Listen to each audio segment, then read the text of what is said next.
as dust settles on yet another Boko Haram atrocity in the northeast of Nigeria, following last weekend's dastardly murder of 43 farmers in Borno State. Multiple questions are again being raised regarding what President Muhammadu Buhari and his service chiefs are doing, rightly or wrongly, in the war against terrorism. Reports of low-scale invasion and killing of hundreds of villagers by heavily armed bandits, particularly in states of the Northwest, are also coming to the fore. It was a very rowdy session of the House of Representatives on Tuesday this week, as lawmakers from Borno State rose in unison to demand that President Buhari be summoned to the floor of the House to explain why the military failed to prevent the Boko Haram massacre of farmers in Zabamari, despite clear warning signs, according to published reports. In the same manner, senators are intensifying their call for the immediate sack of the service chiefs. Will that be the silver bullet? Well, joining us now to have a comprehensive discussion around all of that is Usman Yusuf, a professor of hematology and oncology and bone marrow transplantation, as well as a former executive secretary of the National Health Insurance Scheme. Good morning, Professor Usman Yusuf, and thank you for joining us. Well, Prof, there have been many suggestions as to what should be done about the insecurity in Nigeria. The House of Reps wants the president to come and give a State of the Nation address in front of Parliament. The Senate wants the service chiefs sacked. Some people are even saying the president himself should resign because he seems to have no clue, and that cluelessness cannot be accepted. But you just recently wrote an essay in which you are saying, look, communities and individuals should be empowered to defend themselves. That your recommendation is not, is it not a prescription for anarchy? If communities and individuals have to carry arms, particularly in the northern part of the country, to protect themselves. Good. So I just wrote a paper, 1st of December, and the title of the paper is Enough is Enough. Communities must be mobilized and empowered to defend themselves. And that's very clear. It cannot be any more clearer than this. And it shouldn't be construed as, I want everybody to carry guns. It is clear to everybody, from the citizens to the government, that the government has failed to protect our people. Period. So, and I'm glad the nation now is paying attention. What happened in Zabarmari a few days ago has been happening all across the Northeast for the last 12 years, and all across the Northwest for the last 5 years. It's now we are getting media attention, and thank you for that. This is the truth. The honest truth is that status quo is not working, and it cannot continue. People are being killed every day all across the North, all across the 3 geopolitical zones. I have personal experience. I have a friend whose family, 6 of them were taken kidnapped into the forest. And the kidnappers are demanding 60 million from a person who does not have 5,000 naira of his own. And this is not new. It's all across the North. And it's very clear. So the first thing, the government and all Nigerians must agree to is things are not working. And the government must involve the people. Because Gandhi said, whatever you do for me, without me, is against me. The way security is done in this country is that things come from Abuja without involving people. People must be involved. We are in big trouble. Nigeria, insecurity in this country has been killing our people. Our women have been raped, cattle rustled, and our villages burnt. What I recommended, that it is high time the federal government put this nation on war footing and mobilize everybody. During the Civil War, the nation was on war footing. Everybody knew there was a war. But we've been at war for the last 12 years. Southern part of Nigeria didn't even know there was anything happening. And now for the last 5, 6 years, the nation must be on war footing set by the federal government. mobilize everybody and every resources to this. Because this insecurity is an existential threat to this country. What I suggested is, the honest truth is, there are not enough soldiers, there are not enough policemen to handle this. And this is the truth. And it's not a shame. And this is not the first time in the world that irregular outfits are brought in to help the military. In the UK, during World War II, from 1940 to 1944, they formed what they call Home Guard. What they did was, and these were composed of people that were young, couldn't go to war, or old people.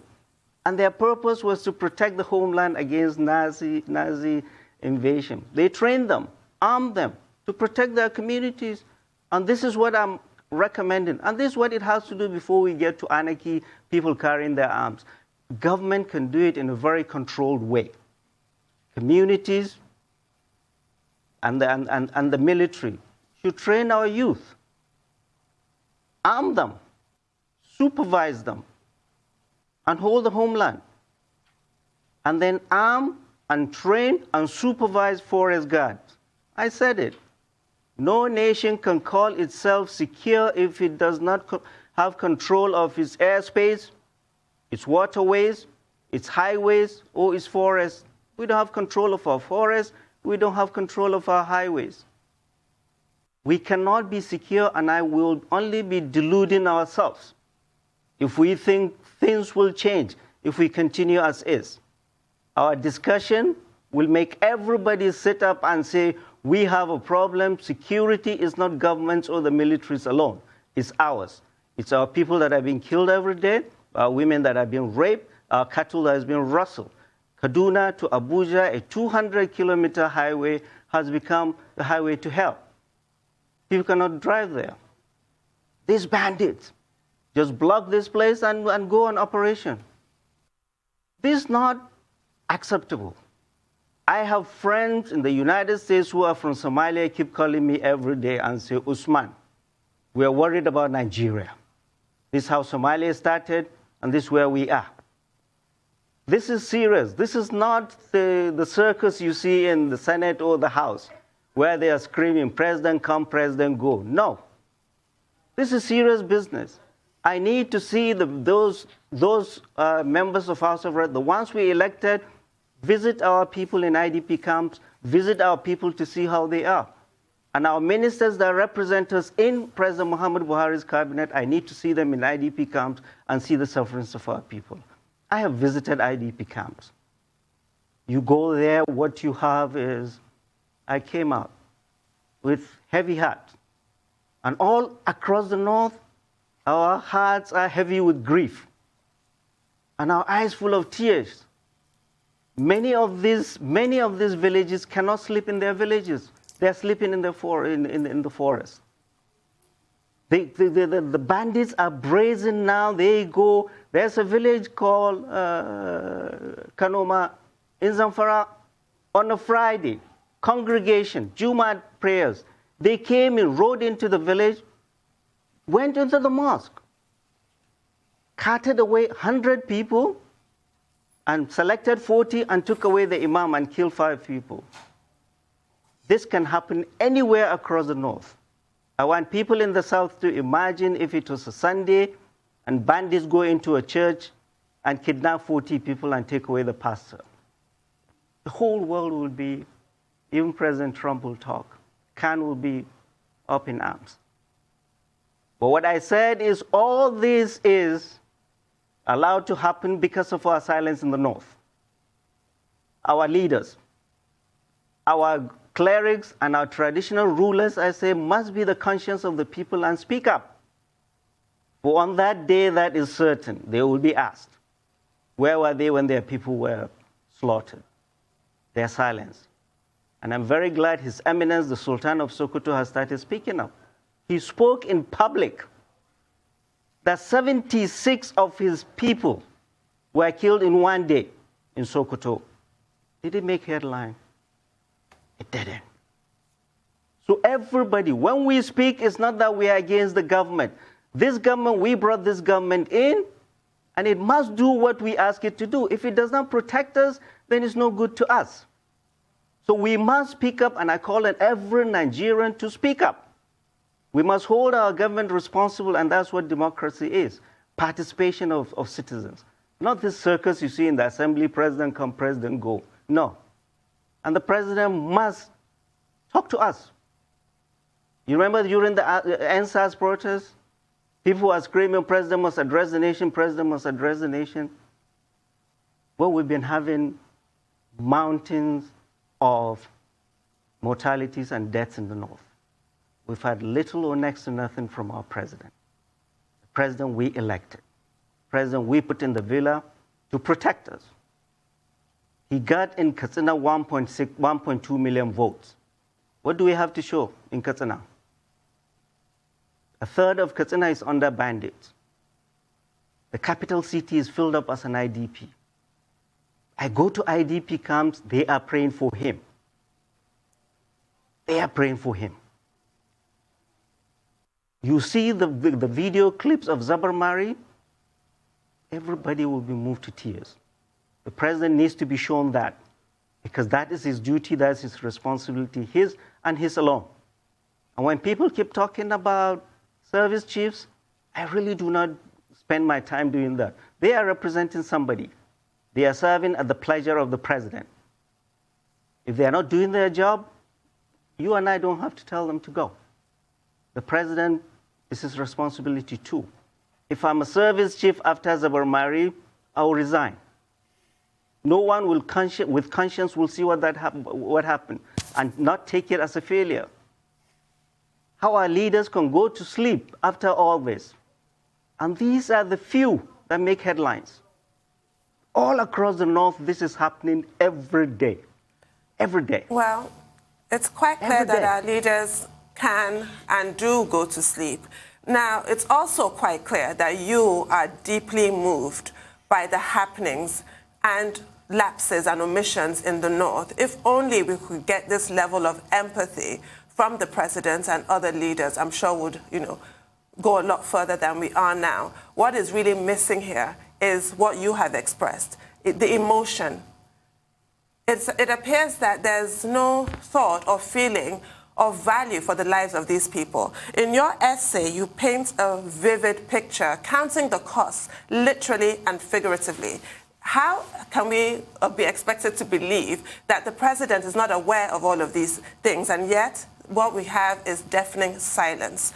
One of your recommendations, and I'm glad that you included recommendations in your essay, because people tend to stop at the point of pointing out all the problems without proffering solutions. But you have your solutions that you've proffered, that the president should address the nation on this. And you made a reference to the comments of Alhaji Malam Garba Shehu, which you refused to repeat. There has been no rebuke from the president for that kind of comments. That also is quite telling. But my question, all of that was commentary. My question is that you recommend Community Defense Corps. How is that different from the current civilian JTF that's operating now? Good. So you can call it any name you want. Civilian JTF over time, over the last 12 years, they have done a wonderful job in the Northeast, in Borno. And it wasn't that any government or any military asked them to do that. Civilian JTF was essentially a youth revolt. The youth in Borno were tired of the continuing slaughter by Boko Haram. These were kids like them, their relatives. They got tired, they said, we are not going to allow this to continue, our parents and our folks killed. And they organized themselves. And then the government and the military helped them. So it can come in any name or any way. The whole idea is citizen participation in the protection of the people. Let me give you an example in Batsari, a village in Katsina State, close to the forest. The military is there for protection of the population. It cannot be there forever. It's been pulled all over the country. The military is essentially performing police function now. The military cannot be there forever, and there are not enough of them. And the police, there are much fewer of them to protect our people, and our forests are not protected. So the communities, and I suggested, you know, the federal government, it has this program from the Ministry of Labor, employing 1,000 people, 1,000 youths per every local government for a couple of months. In Katsina State, we have 34 local governments. If you give me 34,000 youths in Katsina, this thing will be shut in a week. Train them. Unleash them into the forest. This is their neighborhood. They know the neighborhood more than a soldier from Maiduguri or a soldier from Calabar. And they have more invested in the security of that area than any other person. They are there to help and complement the functions of the military. Our military has been stretched too far, has been at war for 12 years. No military psychologically can survive that long. Even to the service chiefs, they must be fatigued mentally. So the federal government must come as an organized, just like they do civilian JTF, use it as a template. But every community, you cannot bring one thing and stamp it for the other. It has to be community-based. That is why I say communities must be involved. Rather than coming with big tanks and guns to communities and Abuja plans, they must sit with communities. How can we do this? And come up with a plan and work. But the citizenry must come in to help the military and the police. That's the only way we can solve this problem. The police and the army cannot.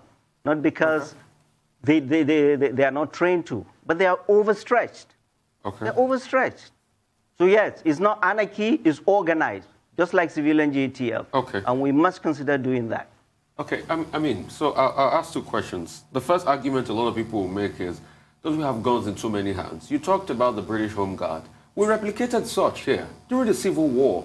That was what metamorphosed into the civil defense. That was an offshoot of the Civil War to be able to maintain security of some other parts while the army fought the war in the war region during the Nigerian Civil War here. Those ones bear arms. We don't know the role they've been able to play in all of this. We talked about civilian JTF. We talked about the people now protecting their area. One thing I have not heard a lot of people talk about is the helplessness of Professor Babagana Zulu. That man, the governor of Borno State, wants to do a lot, but he keeps saying he's helpless. Why? Because we don't have a restructured country yet. Restructuring is a big problem. The military is still headed by the military command. He wants to do a lot, but he's handicapped. He's complained about complicity many times, but he has to pass it to Abuja. Is this not the time for restructuring to start? Because you say it's in the north alone. It's not. They killed a traditional ruler in Ondo State, the Oba of Ifon. They killed him. They went to Olufalaye's farm. Bandits destroyed the farm. I have never seen sacrilege and a taboo of that proportion, killing a traditional ruler in cold blood. Is this not the time for restructuring now? So every region will be able to take its destiny in its hands and its security. Good. So I talked about it. So this is all restructuring, rotation, presidency, coming from the east, coming from the west, sets my blood boiling. My people are being killed. Go to Katsina, go to Batsari, go to Jibia, and ask them. Restructuring service chiefs, they don't care. What they care is peace in their land, and they don't care where that service chief comes from. They don't care how this country is restructured. And I said it in that paper. The cluelessness of our political class, they have now put governance on hold for their own personal issues. They're already scrambling for 2023. Who they are going to hand us over to in 2023. When they put us in a ditch in 2020, instead of talking about 2020, they're saying, oh, we want to hand you over to this guy in 2023. As if they are in total denial or they are oblivious to the mortal danger that insecurity poses to this country. what we've been talking about over the last weeks, and I see that. What are the topics dominating the news? NSAS, restructuring, rotation, where the president is going to come from. Is it at Igbo? Is it at Hausa? Is it I shake my head and say, these guys are out of touch with the realities of our people. If we do not solve insecurity, there may not be a country to restructure. There may not be a presidency to rotate. And the year 2023 may very well be a bridge too far. Insecurity is an existential threat to this country. There may not be a country to restructure or a presidency to rotate to if we do not solve insecurity. Talking about the killing of a traditional ruler in the southwest, ask Borno and the northeast or the northwest in Katsina, how many of our traditional rulers have been killed by these bandits and Boko Haram? Slaughtered. Never made headlines. Never made headlines. So, people, fellow Nigerians, we're in big trouble. Our biggest problem is insecurity. And that insecurity is everywhere. Answers have stirred the hornet's nest. There will be more insecurity now in the South than they've ever seen before, thanks to NSAS. That's why I say the army is overstretched. We saw that in Benin, when cults were killing themselves. We saw that in broad daylight armed robbery of a bullion van in Lagos. And we saw what they are doing IPOB is doing in Rivers. And if politicians think there will be clean or restructure or a clean breakup, they need to wake up. There will be what's going to happen, warlords everywhere. In Mushin, in Agege, in Surulere, there will be warlords because of insecurity. Restructuring. What it is, if I'm a governor of a state, I'll have to go and ask the president, allow me to import arms and train my boys with the help of the military. With the help of the military. Well, Professor... So all this shout about restructuring and whatever is for you and I, the elites here. Our people that are being killed every day don't care about this. Insecurity is our number one, and it's all over the country now. We better pay attention. And the government needs to listen to us, and the government needs to realize that this is all for us. It's not only for the military. We commend the military and the police for doing what they are doing. But there is so much they can do because of the limitations of number and equipment. They need our help. All citizens must be involved. The nation must be put on war footing. We're in big trouble, and we need to understand that. Well, and Prof. Out here in the north, we have heavy hearts, and we're crying. And we're not in any mood for these political shenanigans. Thank you. Well, I'm sure that even in the South, most people will agree with you. But your proposal about Community Defense Corps and the role of governors that you've talked about, and then what you have said about restructuring, are you invariably saying that we should have state police? Because if you say the army will train the Community Defense Corps, I hope that's not a suggestion, that Community Defense Corps will be under the control of a federal agency. Because if the communities are going to have their own units, why don't we just have state police that will be under the control of the state government? That's my first point. One of your recommendations is also about the engagement of private military contractors. Now, what are your ideas about that? Who will fund those private military contractors, also known as mercenaries? Good. So about state police, I've just turned 60. I'm old enough to know about local government police when we were growing up. Unless you have local involvement in policing, call it state police, call it local government police, call it whatever. People don't care. We need police. In Katsina State, the governor said it. For 100 villages, there are 30 policemen. So the average is 1 policeman guarding 3 villages.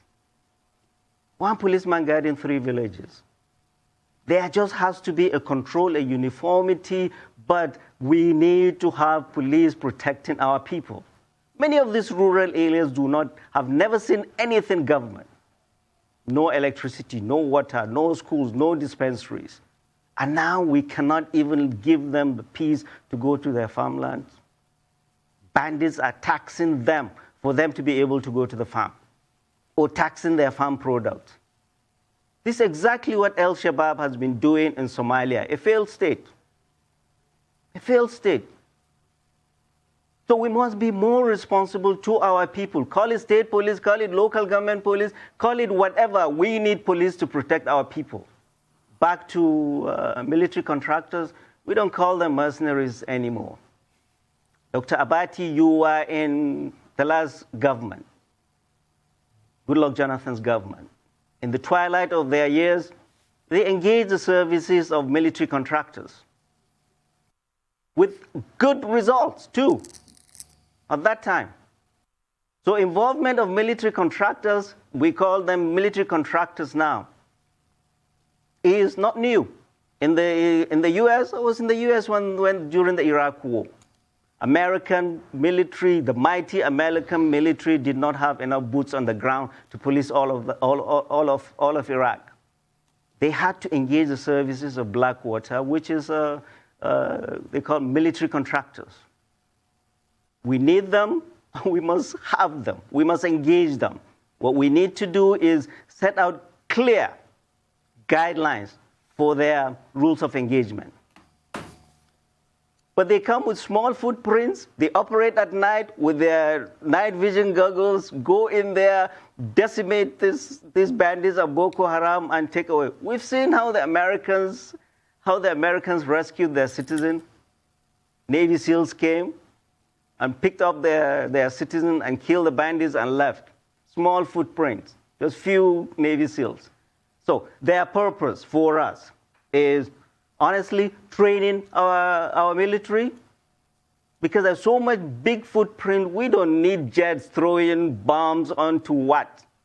You throw bombs onto tanks or military infrastructure. These bandits don't have them. So why do you have jets? But you need a helicopter gunships that will drop operatives in the forest and come back and pick them up. So our strategy needs to change. And these military contractors, they have been battle-hardened all over the world. They will train our guys, and they will be involved in the operation. And it will be for a short while. And it is our responsibility to set rules of engagement. Because the danger always is they are not a conventional military, and they are not tied to any government, so the danger of abusing human rights is always there. But they have a purpose. These are extraordinary times that require extraordinary and strategic measures. Not doing the same. We've been doing the same all this time. And we'll be deluding ourselves to think anything will change if we continue doing the same thing, the same thing, the same thing. We keep being told every time, oh, they've been decimated. They've been degraded. Oh, we've killed 20. We've killed 30. Generals, we don't want to know how many you've killed. Come back and tell us we've killed all of them and our people can go back home. So yes, military contractors will be a great asset to our war against bandits and Boko Haram. And yes, call it a local government police, state police, whatever police, we need them.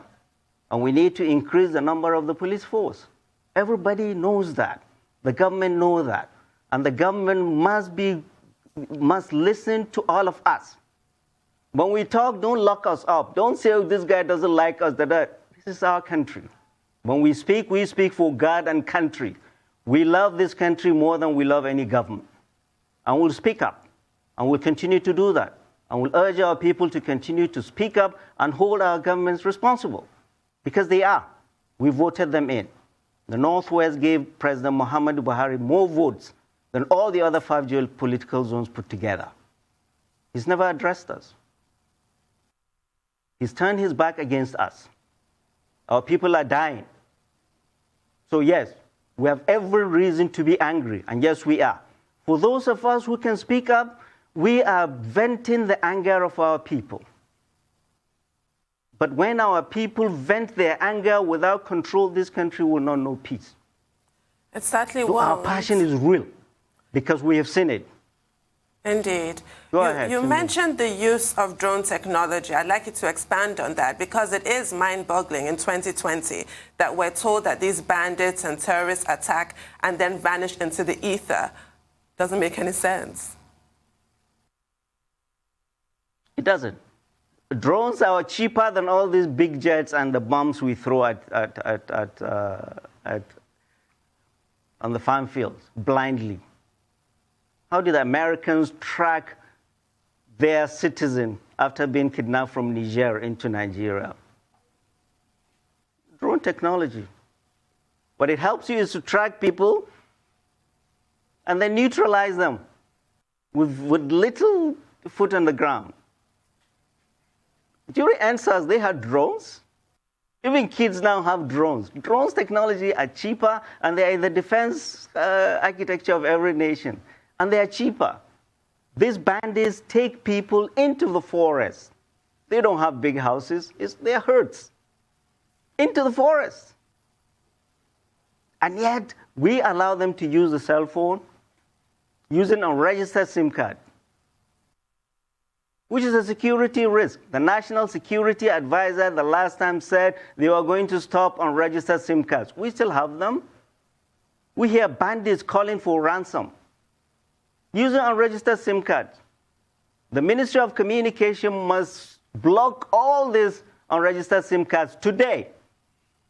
And any mobile operator that refuses to do that should be sanctioned. It's a threat to our people. Our people are being killed, and these guys are calling our people and laughing and threatening them. If you don't bring, we kill you. And giving them directions. These simple things that can be done. Block the SIM cards. Don't sell fuel in jerry cans around the area. Find out where cattle are sold. Work with NDLA and customs and stop bringing tramadol that these bandits and these insurgents get high on. These are simple things that must involve the community, not from Abuja, but everybody is here talking English while our people are continuing to be killed. We are not happy. And government needs to hear us loud and clearly. Things cannot continue this way. I mean, there will not be restructuring. There will not be rotation of presidency if we do not control insecurity in Nigeria. Thank you. Go ahead. Let me come in real quickly, Prof. I'll just come in real quickly. But it's so easy for you to get unhappy when we talk restructuring, that everything comes from Abuja. But everything really comes from Abuja, really. You talked about blocking of SIM cards. People in the neighborhood who can't just block the SIM cards like that. They have to come from Abuja. Recently, at the demonstration day for new innovations by the military, I saw the military had invented a drone. I mean, I think they're probably using this too in the warfare and things like that. But for me, I want to talk about the pertinent part. Some governors maybe the governor of your state had photo up with bandits. They said they were negotiating with them. How far has those negotiations gone?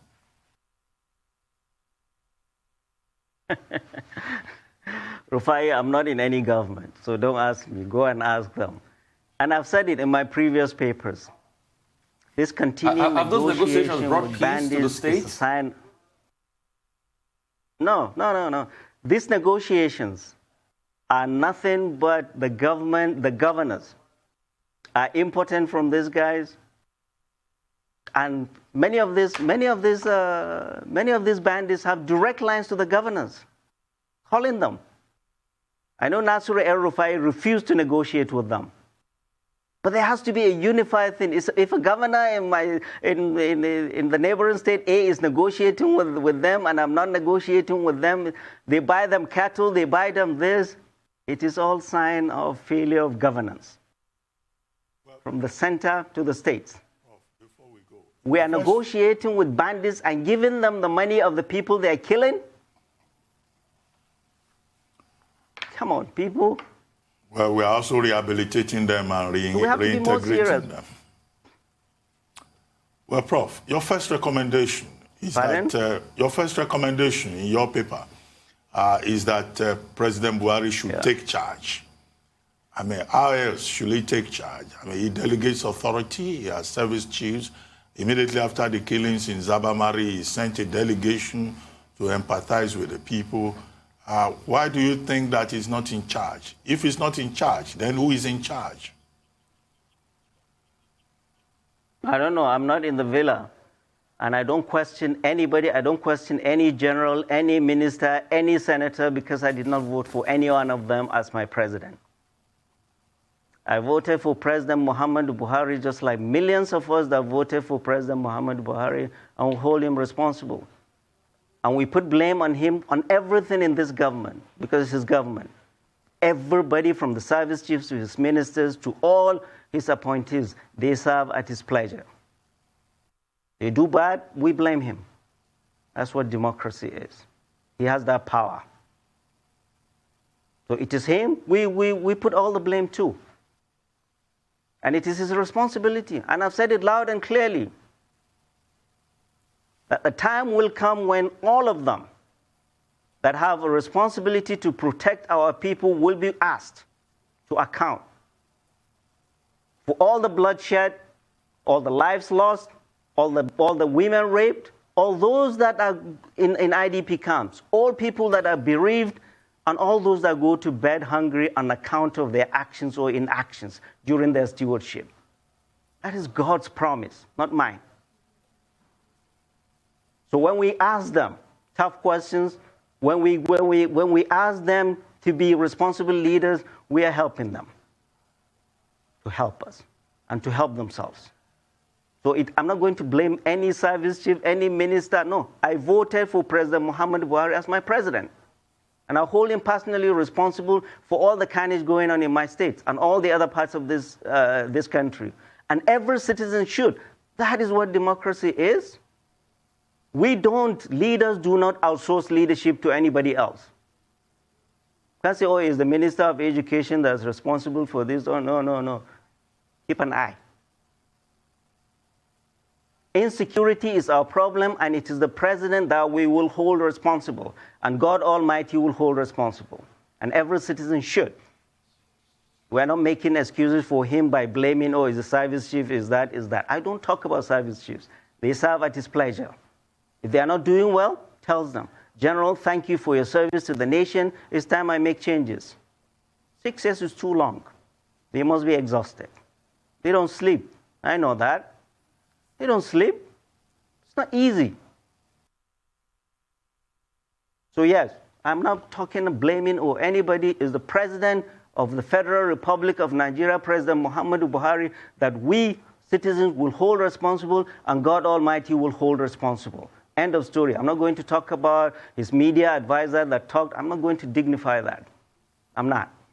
Well, the buck stops with the president. You also have in your recommendations a role for the citizenry. You said that citizens must speak up. How would you assess the response of the citizenry? Do you feel that people are turning a blind eye, or are you gratified by the outrage being expressed? You see, if you look at culturally the way the regions respond and do their politics, we're all different. The Southwest is loud and noisy and agitated, and we saw that in NSAS. The South-Southeast also. The North is quiet and silent. But I have told all Nigerians, and even the leadership in this country that are much older than me, they know that our silence should not be taken for granted and should not be taken for a sign of weakness. And that silence may be the silence before the storm. People have given a lot of leeway to this president, hoping things will change. Hoping things will change. And they have been held by their leaders, their traditional rulers, and their clerics, and their parents. Things will get better. Let's keep praying. We have been praying. Things have gotten better. And our silence should not be taken for granted. And they know that. They should listen to us. We are angry. Everybody is in this land. Okay, Prof. We are angry. Okay, Prof, I just quickly want to interrogate this regular refrain of complicity. And I'll give you instances. There's a case of a man called Wadume, which was a very big bandit, well-known bandits, at some point even ran for elected position, because the new norm now is most of these bandits run for elective positions and they get the tickets, and they're quite popular. And when this man was first arrested, there was another team by another force in the country that had to kill some members of the police force that was transporting this man. He got his release before he was rearrested. Till today, we've heard nothing about that case. So when you hear cases like that, it's obvious that these bandits are powerful. They even have political power in some regards. This is a country where we have people that have been said to be bandits running elections, and people are voting them in. So is that a validation of society on the clause of these people? Because somebody would have expected now that people will have been made examples and the likes. Although if you want to argue with me, you talk about Ghana that was killed in Benue and all of that while the peace move was going on. But it's as if these bandits are larger than life. And they are fast becoming an inspiration to other younger people in the north. Yeah. Yeah, no, I agree with you. And there are 2 or 3 types of bandits. There are bandits in the forest that carry arms and do that. We have a lot of bandits in government. All those people that loot people's money, they're bandits. They're worse than bandits. All these politicians and politicians that loot the money, the people's money, they're worse than bandits. And they keep winning election again and again and again. So we have to look inwards. I'm 60. This is not who we were, but who we have become. The last time I was here with you, Rufai, you talked about Awolowo and the regions then. The regions were working then, and we need to go back then. Now, we are reminiscent not of the regions, but of the leadership we have then, in all the regions. In all the regions. The insecurity you see, and I wrote it in a paper, is a symptom of corruption and bad governance. End of story.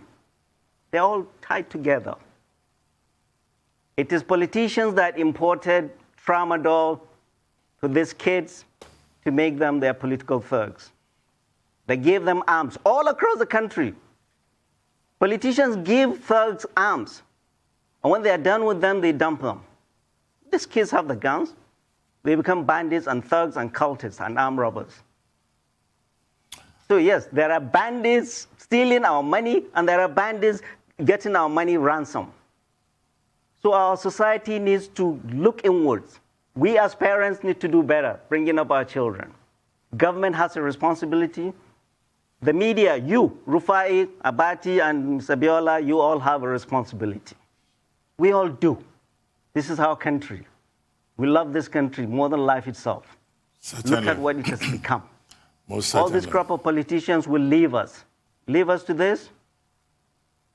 We have work to do. Insecurity is an existential threat to this country. When I see here TV ministers, we have approval to do this $1 billion, this billion, I just shake my head and say, out of touch with the realities of our people. Well, Prof. Insecurity, our people are being killed every day. Yes, Prof. And we must take that seriously.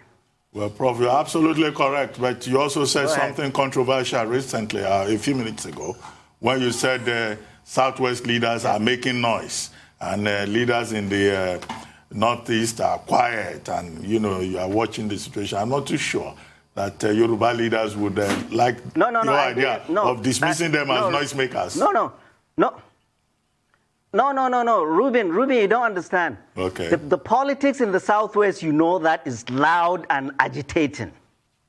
And that is what makes government sit up. Okay. In the North, we are quiet, not because we are weak, but we are just, that is different part of the world. And you love that when people agitate and make things happen.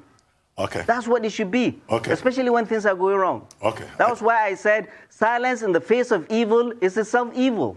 Okay, very good. So I'm not denigrating anybody's way of politics. No, I'm not. Okay, good. If anything, I'm saying our people should be loud and clear, louder than we've been. Very good. I think that clarification is useful. Thank you, Professor Usman Yusuf, for joining us on The Morning Show.